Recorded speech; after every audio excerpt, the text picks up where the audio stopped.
शिव पुराण श्री रुद्र संहिता तृतीय खंड अध्याय 41वां मंडप वर्ण व देवताओं का भय।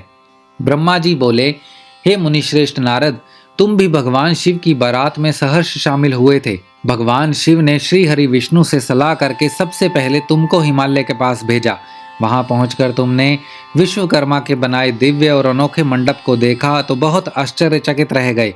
विश्वकर्मा द्वारा बनाई गई विष्णु, ब्रह्मा, समस्त देवताओं की मूर्तियों को देखकर यह कह पाना कठिन था कि ये असली हैं या नकली। वहां रत्नों से जड़े हुए लाखों कलश रखे थे। बड़े बड़े केलों के खंभों से मंडप सजा हुआ था। तुम्हें वहां आया देख शैलराज हिमालय ने तुमसे पूछा कि देव ऋषि, क्या भगवान शिव बारात के साथ आ गए हैं? तब तुम्हें साथ लेकर हिमालय के पुत्र मैनाक आदि तुम्हारे साथ बारात की अगवानी के लिए आए। तब मैंने और विष्णु जी ने भी तुमसे वहां के समाचार के बारे में पूछा। हमने तुमसे यह पूछा कि शैलराज हिमालय अपनी पुत्री पार्वती का विवाह भगवान शिव से करने के इच्छुक हैं या नहीं, कहीं उन्होंने अपना इरादा बदल तो नहीं दिया है। यह प्रश्न सुनकर आप मुझे विष्णु जी और देवराज इंद्र को एकांत स्थान पर ले गए और वहां जाकर तुमने वहां के बारे में बताना शुरू किया। तुमने कहा कि हे देवताओं, शैलराज हिमालय ने शिल्पी विश्वकर्मा से एक ऐसा मंडप की रचना करवाई है जिसमें आप सब देवताओं के जीते जागते चित्र लगे हुए हैं। उन्हें देखकर मैं अपनी सुध बुध खो बैठा था। इसे देखकर मुझे यह लगता है कि गिरिराज आप सब लोगों को मोहित करना चाहते हैं। यह सुनकर देवराज इंद्र भय के मारे कांपने लगे और बोले, हे लक्ष्मीपति विष्णु जी, मैंने त्विष्टा के पुत्र को मार दिया था, कहीं उसी का बदला लेने के लिए मुझ पर विपत्ति ना आ जाए। मुझे संदेह हो रहा है कि कहीं मैं वहां जाकर मारा न जाऊं। तब इंद्र के वचन सुनकर श्री हरि विष्णु बोले, इंद्र, मुझे भी यही लगता है कि वह मूर्ख हिमालय हमसे बदला लेना चाहता है, क्योंकि मेरी आज्ञा से ही तुमने पर्वतों के पंखों को काट दिया था। शायद यह बात आज तक उन्हें याद है और वे हम सब पर विजय पाना चाहते हैं, परंतु हमें डरना नहीं चाहिए। हमारे साथ तो स्वयं महादेव जी हैं, भला फिर हमें कैसा भय। हमें इस प्रकार गुपचुप बातें करते देखकर भगवान शिव ने लौकिक गति से हमसे बात की और पूछा, हे देवताओं, क्या बात है, मुझे स्पष्ट बता दो। शैलराज हिमालय मुझसे अपनी पुत्री पार्वती का विवाह करना चाहते हैं या नहीं?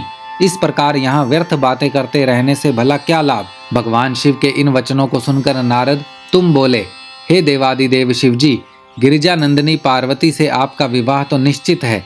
हमें भला कोई विघ्न बाधा कैसे आ सकती है? तभी तो शैलराज हिमालय ने अपने पुत्रों मैनाक आदि को मेरे साथ बारात की अगवानी के लिए यहाँ भेजा है। मेरी चिंता का कारण दूसरा है। प्रभु, आपने मुझे हिमालय के यहाँ बारात के आगमन की सूचना देने के लिए भेजा था। जब मैं वहाँ पहुँचा तो मैंने विश्वकर्मा द्वारा बनाए गए मंडप को देखा। शैलराज हिमालय ने देवताओं को मोहित करने के लिए एक अद्भुत और दिव्य मंडप की रचना कराई है।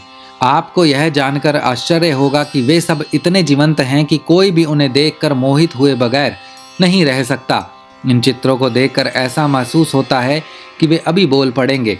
प्रभु, उस मंडप में श्रीहरि, ब्रह्मा जी, देवराज इंद्र सहित सभी देवताओं, ऋषि मुनियों सहित अनेक जानवरों और पशु पक्षियों के सुंदर व लुभावने चित्र बनाए गए हैं। यही नहीं, मंडप में आपकी और मेरी भी प्रतिमूर्ति बनी है, जिन्हें देखकर मुझे यह लगा कि आप सब लोग यहाँ ना होकर वहीं हिमालय नगरी में पहुँच गए हैं। नारद, तुम्हारी बातें सुनकर भगवान शिव मुस्कुराए और देवताओं से बोले, आप सभी को भय की कोई आवश्यकता नहीं है। शैलराज हिमालय अपनी प्रिय पुत्री पार्वती हमें समर्पित कर रहे हैं, इसीलिए उनकी माया हमारा क्या बिगाड़ सकती है। आप अपने भय को त्याग कर हिमालय नगरी की ओर प्रस्थान कीजिए। भगवान शिव की आज्ञा पाकर सभी बराती भय मुक्त होकर उत्साह और प्रसन्नता के साथ पुनः नाचते गाते शिव बारात में चल दिए। शैलराज हिमालय के पुत्र मैनाक आगे आगे चल रहे थे और बाकी सभी उनका अनुसरण कर उनके पीछे पीछे चल रहे थे।